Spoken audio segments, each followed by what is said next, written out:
Hello everyone, it is Jayden and welcome to The Alpha, the show where we talk about the hottest topics in pop culture and sports. If you enjoyed this video, be sure to hit that like button on the video, and if you enjoy my commentary and myself truly as always, be sure to tap that subscribe button and to hit that notification bell to get notified when all my videos go live. I love you guys so much. Peace, love, and positivity always, y'all. See ya.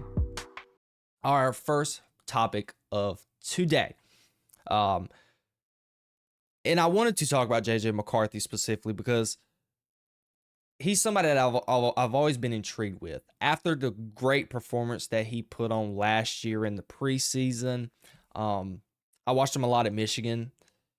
He had a stacked QB class. You had Drake May, you had Caleb Williams, and you had Bo Nix, Drake May, Jayden Daniels, and you had all these guys. And McCarthy was kind of the quarterback that intrigued me out of those guys because I knew those guys can play.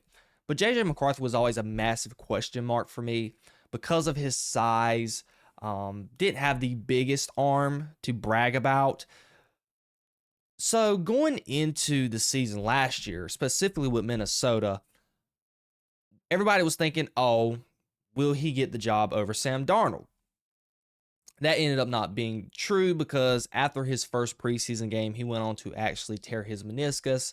He could have shaved it off and eventually play last season, but for the betterment of his long-term health, he decided to actually just go ahead and just repair it any type of way that he needed to repair. I think you take it fully out, take the meniscus fully out. So now, going into this season with Sam Darnold being gone,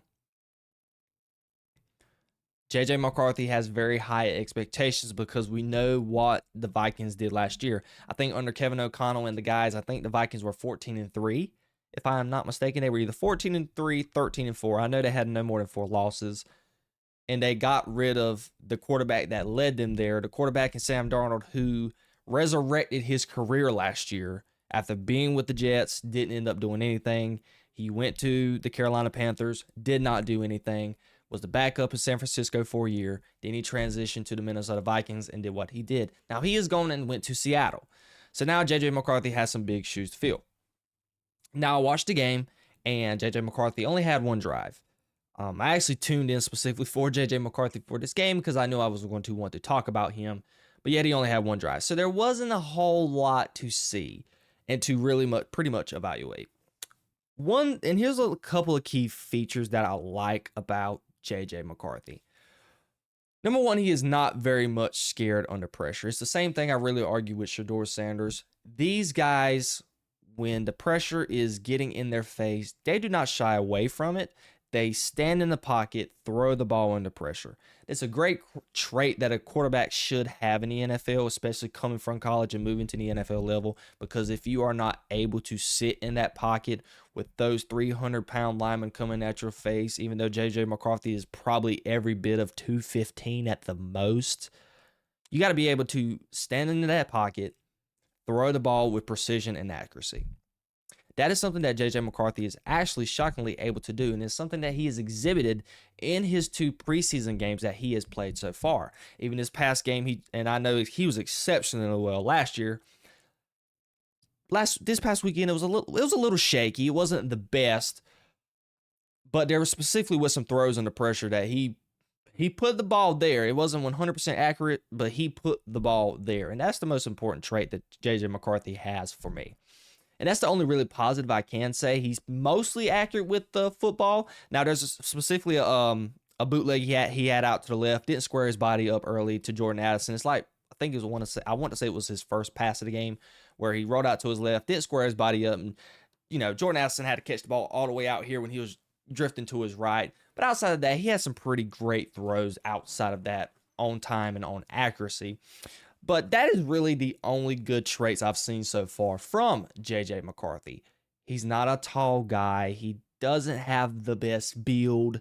He has an arm, but it's not a bazooka for an arm that you would see from somebody like Drake May and even Jayden Daniels. Not power-wise, just able to get the ball down the field.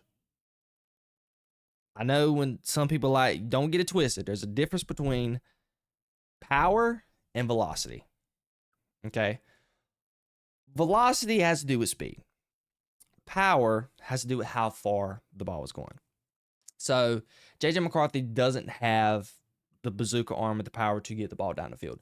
Now, velocity wise, he throws a pretty fast ball, but that's all near here or there. But those traits are something that JJ McCarthy is going to lack. He reminds me, if I had a pro comp for JJ McCarthy's game, I want to say, and somebody brought it up, and I think I might steal it from him, maybe a little bit of Russell Wilson. Just maybe.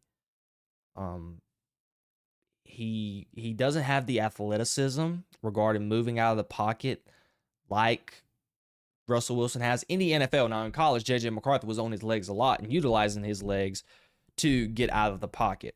So maybe it's something that we will see in the NFL. But so far from what I've seen, he hasn't had the elusiveness in the pocket like Russell Wilson has.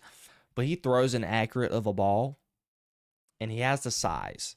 I think it's a great pro comp for Russell Wilson starting out in his career, because we know J.J. McCarthy, he is not J.J. McCarthy. As much as he can probably transcend his game as the years go by, he's not going to be the reason why you would win a ball game. I don't think he's going to get up in those upper echelon tiers of quarterbacks in the NFL. I definitely don't think he's going to reach the heights that Jayden Daniels has reached. But he can be a great game manager, which what Russell Wilson was early on in his career. And arguably, he's been that his whole entire career. A lot of people are starting to say that right now about that might be the future that Bo Nix is going to have in the NFL. He is going to be pretty much your standard game managing type quarterback. With a great head coach, you are able to potentially win a Super Bowl with that caliber level of quarterback. And J.J. McCarthy is able to do that, led by Kevin O'Connell, which to me is arguably one of my top 3 favorite coaches right now so far in the NFL. But the reason why I titled this section JJ McCarthy Optimism, because the kid is very optimistic. Even going into last year, I thought he was the better option at quarterback than Sam Darnold. And you saw how Sam Darnold looked. And I'm waiting to see, and it is going to be very interesting to see if Sam Darnold is able to translate that success that he had in Minnesota and translate it to Seattle.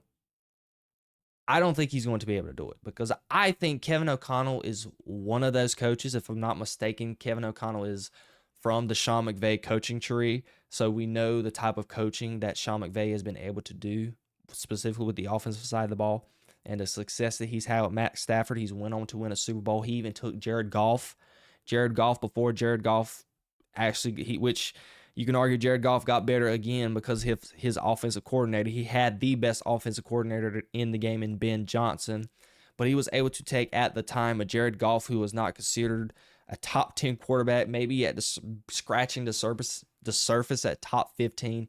He took that caliber quarterback to the Super Bowl. He lost, but he faced a Tom Brady-led team and the New England Patriots, led by Bill Belichick. So I would not be shocked, and you should not be shocked, if we are going to see J.J. McCarthy take that type of leap. Now, J.J. McCarthy does not have the veteran status that Sam Darnold has had at the time. I get that. But with Kevin O'Connell's coaching, I think that Kevin O'Connell is going to put the kid in a great position. I can tell by the play calls and the scheme. He's not asking of J.J. McCarthy to do a lot. Not a whole lot. He's pretty much making everything simple. Try and run the ball, set him up for the pass, through some screen passes here and there. I think that is what the formula is going to be for Kevin O'Connell. It's something that Kevin O'Connell is going to have to do, but because that is what killed him in the playoffs. He got a little too pass happy, which is something that Kevin O'Connell likes to do. He's a passing type of offensive coordinator. But in order to succeed for J.J. McCarthy, you cannot go out there and make J.J. McCarthy sling the ball 30-plus times. Maybe you can get him to the 30 mark and live with it and be able to see another day and maybe come out with a win. But efficiency for J.J. McCarthy is throwing the ball 35 or less times, getting maybe close to 200 yards rushing on the ground on offense that day, and let him sprinkle in his wealth that he can do. Because that is what J.J. McCarthy did in Michigan. That's why a lot of people didn't have J.J. McCarthy high on their draft stock, in their draft order. Because J.J. McCarthy, you can argue, was not the catalyst behind that offense in Michigan. It was Blake Corum, Donovan Edwards, and that O-line in Michigan, that rushing attack.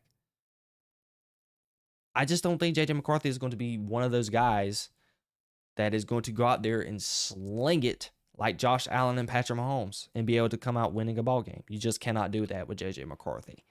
And it's not what Russell Wilson did on the Seahawks early in his career. He had Marshawn Lynch at the time. So that is going to be the sort of playbook for success, if you would like to call it, for J.J. McCarthy. And it's going to be the most efficient option for him to be efficient in his future for the first couple of years. Now, J.J. McCarthy might end up, surprising us because, and the reason why I wanted to talk about this as well, there's been a lot of reports coming out at camp about J.J. McCarthy not looking good, the Vikings offense not looking good and being very stagnant. So after seeing this game, as a Vikings fan and as the front office of the Vikings themselves, you come out of this game, what we've seen from the very first game that we saw last year in the preseason and after what we just saw against the Texans, it's easy to be optimistic. There's a lot riding on the kid. It's great to be optimistic with him, and it is important for J.J. McCarthy to play every single preseason game. He needs as many reps as he can going into the season. Now, I do not know, and I do not currently know the Minnesota Vikings schedule.